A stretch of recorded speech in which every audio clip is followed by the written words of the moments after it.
Patrick Kluivert dan timnas Indonesia datang ke ronde 4 dengan kekuatan terbaik. Gebrakan baru di lini serang menjadi salah satu yang patut ditunggu oleh supporter Garuda.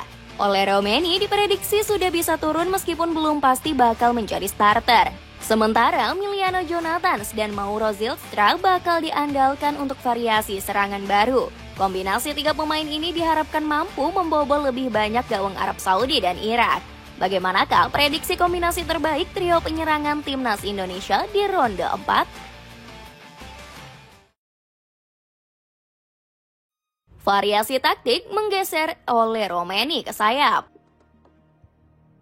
Timnas Indonesia mulai mendapatkan kabar lega dari sosok Ole Romaini. Penyerang Oxford United ini sudah berangsur-angsur pulih dari cedera patah tulang kaki.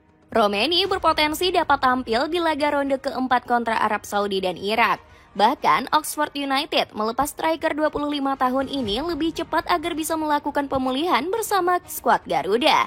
Kehadiran penyerang 25 tahun ini dinilai akan memberikan dampak besar bagi lini serang skuad Garuda. Romaini berhasil menjadi pemain kunci dari lini serang skuad Garuda di ronde ketiga. Tercatat, ex-FC Utrecht ini berhasil menyarangkan 3 gol dari 4 laganya. Torehan ini bahkan jauh lebih baik dibandingkan penyerang skuad Garuda lainnya yang terkesan kurang tajam. Di lain sisi, moncernya Romaini juga nggak lepas dari strategi jitu Patrick Kluivert. Pelatih timnas Indonesia disebut memberikan kebebasan yang cocok dengan gaya mainnya. Bahkan Romaini mengaku kalau Kluivert sangat memahami keinginannya sebagai seorang penyerang. Patrick tidak seperti banyak pelatih lain, memahami bagaimana harus menghadapi para pemain dengan karakter yang berbeda. Ia menjelaskan bagaimana ia melihatku sebagai pemain dan apa peranku di timnas Indonesia. Meski begitu, posisi dan peran Ole Romaini di ronde keempat diprediksi akan berubah drastis. Bukannya menjadi striker, penyerang 25 tahun ini disebut akan ditempatkan ke area sayap. Romaini diketahui memiliki kemampuan menggiring bola yang membuatnya cocok menjadi winger. Belum lagi, penyerang 25 tahun ini juga familiar dengan sektor tersebut. Tercatat, Romaini telah bermain di posisi sayap sebanyak 97 kali selama karirnya. Bahkan dirinya berhasil menorehkan 18 gol dan 11 assist saat ditempatkan sebagai winger. Bahkan kehadiran Romaini di sektor sayap juga bisa menarik banyak pemain Arab Saudi untuk membuka ruang. Pasalnya penyerang 25 tahun ini akan dianggap sebagai pemain kunci skuad Garuda. Alhasil Romaini nantinya akan membuka ruang bagi rekan-rekannya agar dapat mencetak gol dengan mudah. Cara ini sejatinya juga sering Romaini lakukan saat berseragam di FC Utrecht. Nggak heran kalau Romaini mengaku bisa menjalankan peran baik sebagai striker maupun winger. Saya sesungguhnya bisa berada sepenuhnya di posisi sayap, tetapi terkadang saya juga berada di antara striker dan winger. Meski begitu, semua posisi yang ada di situ tentu saja saya bisa dimainkan. Berani turunkan Emiliano Jonathans. Selain Ole Romaini, taktik Patrick Kluivert juga membutuhkan sosok Emiliano Jonathans. Penyerang FC Utrecht ini dipercaya mampu mempertajam serangan lewat sektor sayap. Dirinya seketika menjelma menjadi senjata baru bagi Kluivert di lini serang timnas Indonesia. Bahkan kepiawaian Emiliano sudah terlihat di laga debutnya kontra Taiwan. Meski masuk sebagai pemain pengganti, Emiliano mampu meninggalkan kesan yang bagus. Dirinya menjadi pemain yang kerap kali merepotkan lini pertahanan lawan dengan kecepatannya. Bahkan Emiliano hampir mencetak gol debutnya ke gawang Taiwan yang sayangnya masih melebar. Meski begitu, debut manis ini buat winger keturunan Depok tersebut mendapat sorotan Kluivert. Saya sudah menginginkannya sejak lama. Sebagai pemain, Emiliano bisa membuat perbedaan di lapangan. Sekarang Anda melihat kualitas Emiliano. Buktinya, Emiliano langsung tampil sebagai starter di laga kontra Lebanon. Winger berdarah Depok ini kembali merepotkan lini pertahanan lawan dengan gaya mainnya yang menusuk. Gak heran kalau Emiliano disebut bisa menjadi mesin kreativitas baru menggantikan Marcelino. Pasalnya, ex-Persebaya ini baru saja ditepikan oleh Kluivert karena kurangnya menit bermain.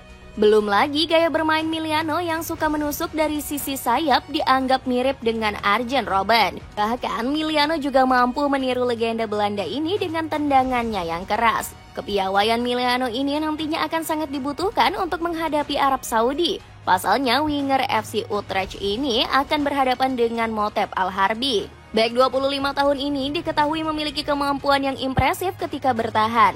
Apalagi dirinya menjadi salah satu penggawa andalan bagi Al-Hilal di Liga Arab Saudi musim ini. Bahkan Al-Harbi juga dikenal menjadi ancaman karena kepiawaiannya dalam membaca arah bola. Gak heran kalau dirinya sampai dinilai menjadi salah satu pemain kunci bagi pasukan elang. Meski begitu, Kluivert yakin Miliano mampu menjadi pembeda dari serangan timnas Indonesia. Miliano mampu menjadi pemain yang bisa memberikan perbedaan besar bagi lini serang Indonesia. Saya tahu dia pemain yang sangat bagus dan dia bisa bekerja dengan baik bagi kita ke depannya, ungkap Kluivert. Tumbalkan Mauro Zylstra sebagai pemantul bola. Patrick Kluivert bakal melengkapi trisula lini serang dengan menambahkan Mauro Zylstra. Striker FC Volendam ini bisa menjadi ujung tombak seperti peran naturalnya di level klub. Namun, Zylstra bisa saja mendapat peran baru jika terpilih menjadi starter di ronde 4.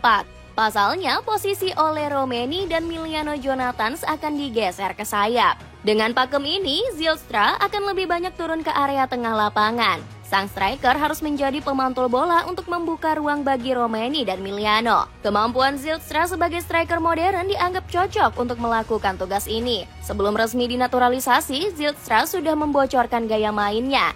Robert Lewandowski dan Joshua Zirkzee menjadi panutan striker 20 tahun tersebut. Saya memiliki gaya bermain lebih seperti Robert Lewandowski atau Joshua Zirkzee. Saya suka bergabung dan membangun serangan bersama. Saya bukan seperti Luuk de Jong yang hanya menunggu di kotak penalti. Saya tipikal yang lebih membangun serangan dan memberikan umpan, tegas Zylstra. Lewandowski dan Zirkzee memang dikenal sebagai bomber modern yang lihai menjadi pemantul. Zirkzee bahkan bisa menjadi playmaker dadakan karena punya skill dan visi tajam. Dengan strategi Zylstra sebagai pemantul, variasi serangan timnas Indonesia bakal lebih sulit ditebak. Namun darah keturunan Bandung ini sempat diragukan bisa memimpin lini serang skuad Garuda.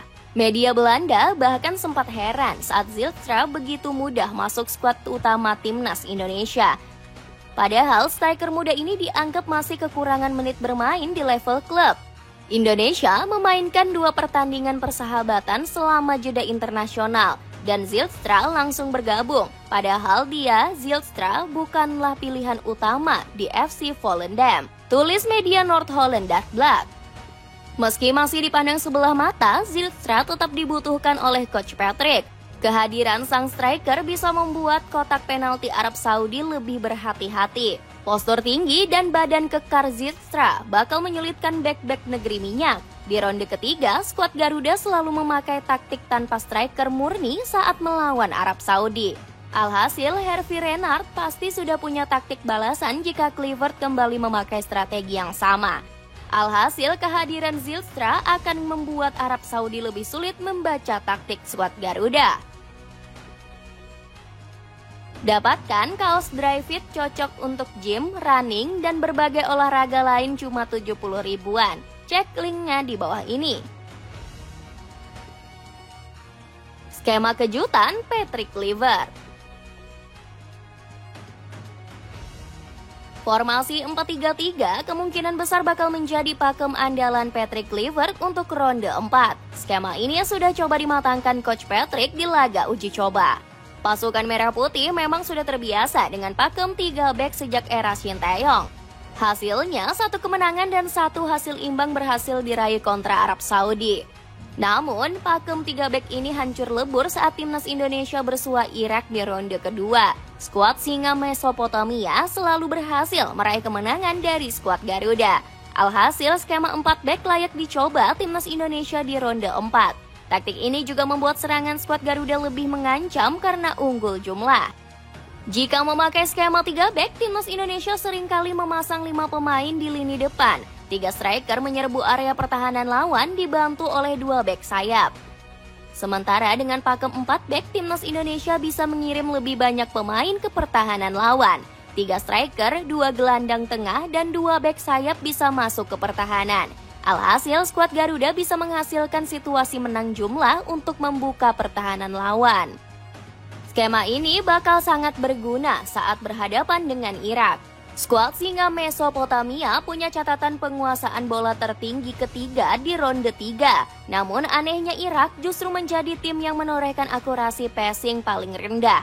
Data ini menunjukkan anak asuh Graham Arnold masih sering salah umpan atau kehilangan bola. Dengan skema 4 back, timnas Indonesia bisa menghukum Irak lewat serangan kilat.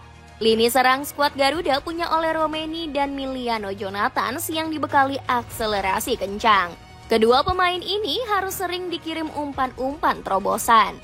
Tom Haye dan Kelvin Verdang bisa diandalkan untuk mengirim passing-passing akurat.